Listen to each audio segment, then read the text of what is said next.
Okay, so I want to tell a story today, and that story is about how one of my aunts in my family do not talk to me because they think that I, at the age of 16, did something with her partner at the time.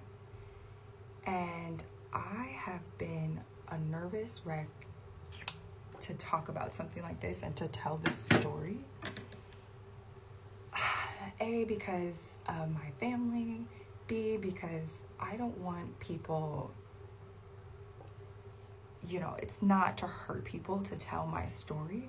But at the same time, I've been working through this so much in therapy, and this is something that goes way deep to my core in terms of worthiness and how I feel about myself. And it's been such a journey. And it's that moment of my life where I have to fully confront it and face it and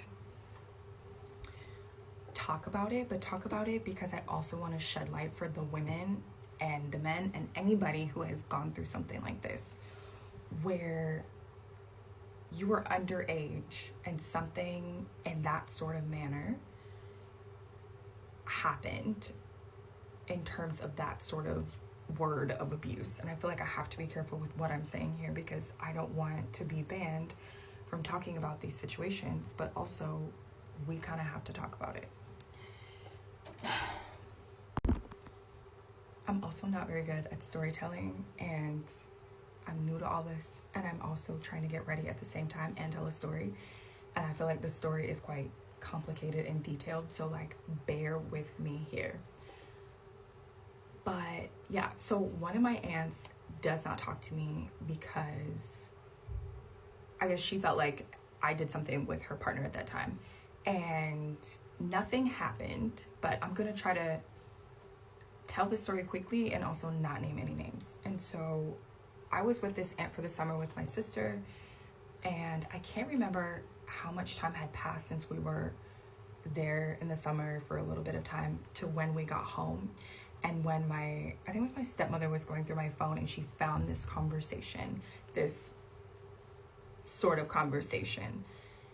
And she showed it to my dad, and my dad called that aunt and we spoke about it and we talked about it a little bit. And I remember just a lot of emotions, it was a lot going on. I was 16 at the time and I'm 32 now. I had to think about it. I'm 32 now. And so, oh my God, it's been 16 years. This is wild. Anyway, okay. So yeah, my aunt was there for me. She was very kind and very nice and was like, I'm so sorry that this happened to you, blah, blah, blah, blah. And not blah, blah, blah, but she was very kind and it just felt safe, But then as the years have gone by, it's that mood and that assumption that I didn't do anything because I was a child was not that assumption anymore. And it boggles my mind because it was wait, but if it happened or if it was true, then that would make him, and you're okay with that? That's what you would like to hear? And I will just never forget how when I got older, I just realized that I really had to take the time and go back to that part of my life and understand how much feeling of I didn't matter, that I was unworthy. It just felt like love from my family was just cut off and gone. And you're like, but wait, that guy? And it made it even worse because it was wait, this guy that was doing this to you on TV? And it's kind of cohorts in the same spirit of what was happening not in the same cohorts, in the same spirit, but like, you know,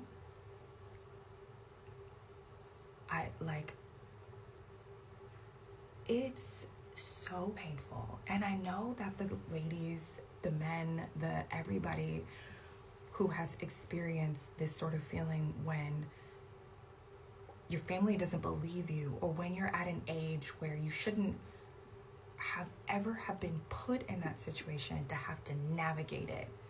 And however you navigated was however you navigated it. And this is what I learned in therapy, is like how I navigated it and how I dealt with it was how I dealt with it. But the most important thing to understand is that I never should have been put in that spot in the first place. And I think that's the devastating part, is that you realize that you didn't ask for that. You know, I did not ask for that. No matter what, I didn't ask for that. So I'm just wondering what other people who have gone through this, how they decided to handle this sort of situation. How did you go about telling your truth? And how do you tell your truth in a way that honors you? And I think the reason why I'm addressing it now so much is because I'm getting older. And if I want to have kids, and especially if I want to have girls, like, I don't want to still be in that space and place and in that situation and just even having to deal with it, you know? And so next year I'm planning to go to the US, and I'm planning to like confront a lot of things, because my sister passed away. Like, I've just I fled the country because I was needing to save my own self and my own life. And when I say all of this, this is not a dig to my family member, because it's really sad that she also was put in that situation of having to deal and having to handle. That's not her. Like, I don't wish that upon anyone either. Do you know? There's sympathy there. But there's also so many other aspects of it when you're a child and you're like denied a voice. It's pretty much been like a lifelong battle for me.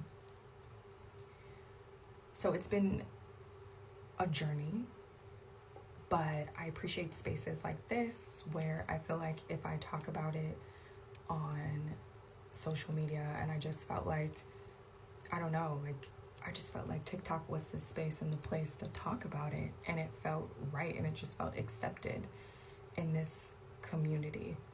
And so if you've ever been that person, I just want to hear from you. I want to know that you're okay. I want to ask you what sort of work you've done for yourself to get better. Like, what sorts of things are you doing to make sure that you heal? And I'm so happy that I'm getting to a place where I'm healing, so that then I have the heart and the courage to go heal somebody else, that next person. And not only that, but my aunt as well, you know? So this has not been an easy journey, and I hope that I'm not annihilated on this platform.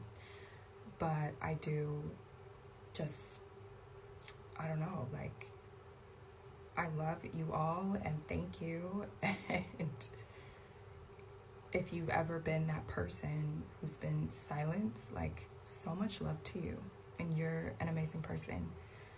And don't let anybody, because that's easier said than done, but wait, I'm gonna go to part 2.